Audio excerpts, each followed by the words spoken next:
The Institute was created some 40 years ago to support research in geology and archaeology, environmental and energy-related fields here at SMU, and consequently we have moved into an area relating specifically to energy and what the future of energy is going to be like. The Institute brings together people on the faculty that have specific interests and expertise, people in the community that have specific interests and expertise, friends of the university, alums of the university, successful business people, people in the energy industry that know the science that underlies alternative and renewable kinds of energy, and focuses that talent into a view towards the future. If you take the long view, as you're supposed to at a university, and look at what's going to happen in the future, then it's likely that you would conclude that there are going to be changes in the energy sector, that there will be movement away from fossil fuels into cleaner renewables. If it's possible to be done, it needs to be technologically feasible and it has to be economic.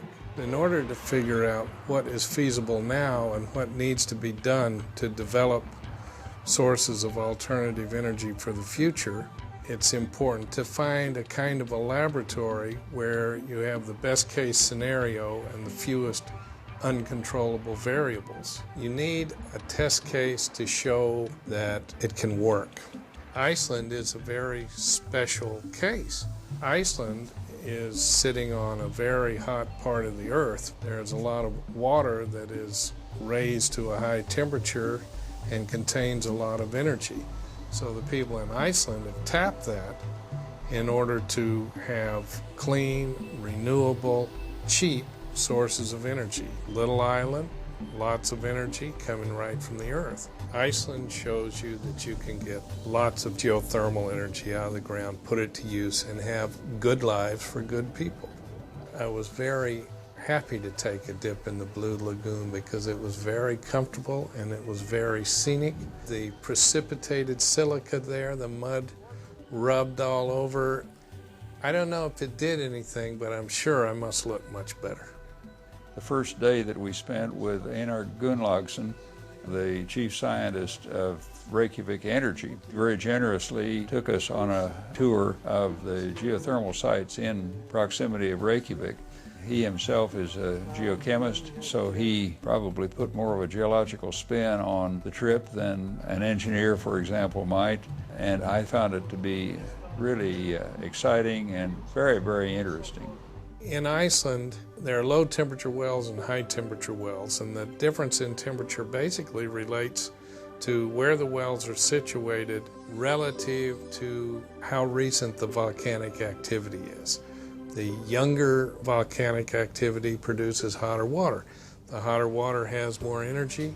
You can use it to generate electricity at a much greater scale than the lower temperature. If you draw steam directly out of the ground, then you can drive the generating turbines that would generate the electricity, and then that can be put right into the grid.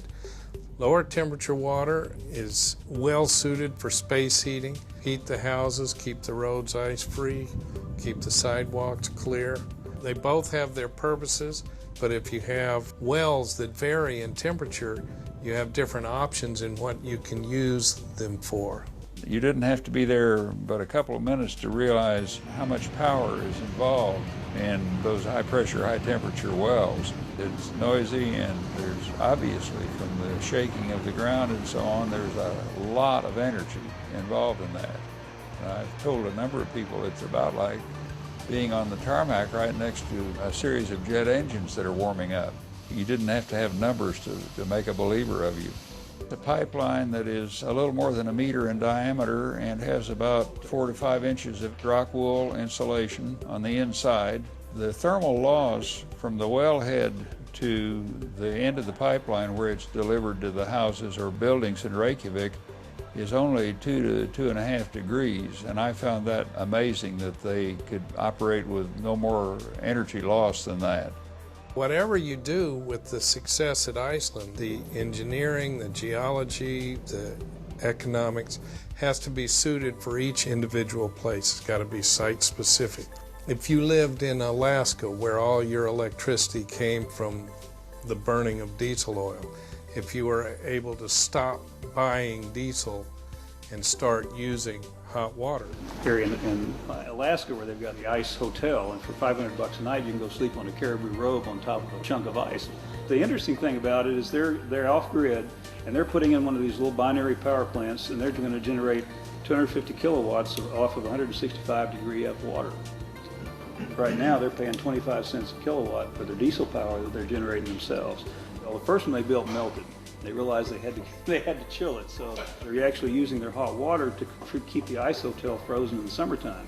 You know, I mean, even in Alaska in the summertime it gets up to 80 degrees and it's light all day, so it's pretty warm. So they're generating 12 tons of air conditioning with an ammonia absorption chiller using 165 degree hot water. Shell is a very large energy company headquartered in the Netherlands, and they are involved in bringing hydrogen buses to a number of European cities. One of the cities that they have focused on is Reykjavik. If you have fuel cell hydrogen mass transportation, then you don't emit pollutants into the atmosphere. With so much electrical energy produced in the hot water, it may be easier, more economical to produce hydrogen fuel cells there, starting out with public transportation, but the idea is to go to fuel cell automobiles eventually. The reason to have the pressure higher inside the station than on the bus is to have a fast refueling time. We can refuel a bus within 10 minutes, and that is the similar time as it takes to refuel a normal diesel bus. And you notice maybe when we're driving through town, all the tourists were taking pictures of the buses. So that's the kind of thing you can very frequently see here. The president of Iceland goes by here each time he takes his dignitaries to Thingvellir. They always stop here so the dignitaries can take pictures of them outside the first commercial station in the world. One of the chaps from Shell Hydrogen was talking about the reaction of the Reykjavik citizens to the bus, and they complain about the noisiness of the brakes. Well, this is due to the fact that the hydrogen drive system is so quiet, there is not the sound of a diesel engine to drown out the normal sound of brakes. It was quiet, it was very impressive, it seems to be engineered in a very safe way.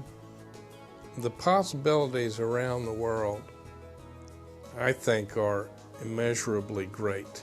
If you think about it, ultimately everything that we have that we use is derived from the Earth, from the atmosphere around the Earth, from the hydrosphere that circulates the water.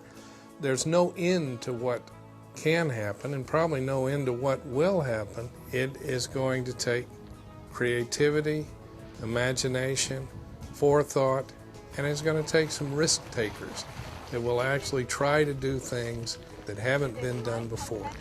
No matter how idealistic any of us may be about protecting the environment, I think that economics is going to drive us towards finding a variety of ways to generate the energy we need to drive our society from sources other than coal and oil and natural gas.